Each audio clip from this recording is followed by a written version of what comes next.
to the tutorial session on how to generate field report with AeroGCS GREEN. To get started, click on the home icon to create a project with a plot.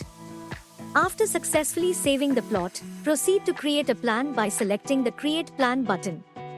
On the left side of the screen, users have the functionality to adjust the values of various parameters, such as spray rate, spray altitude, flight speed and fence boundary, in order to achieve precision spraying. By clicking on the green icon located on the bottom right corner of screen, users can access various features of AeroGCS GREEN such as waypoints, spacing, indentation, obstacle boundary, and route adjustment to carry out more precise and optimized spraying missions.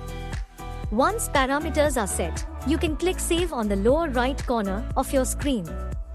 Click Takeoff located on the upper left corner of your screen to start with flight. After selecting the takeoff icon, users will discover a list of parameters necessary for a spraying mission.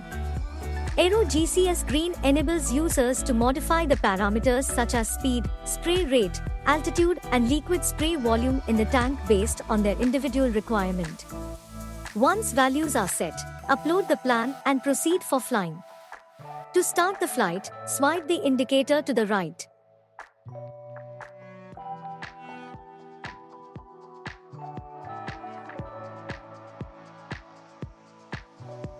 At the end of the flight mission, a field report will be generated.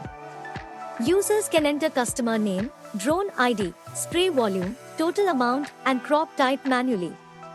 Click Done to save the report. AeroGCS GREEN enables users to share the generated report on multiple platforms.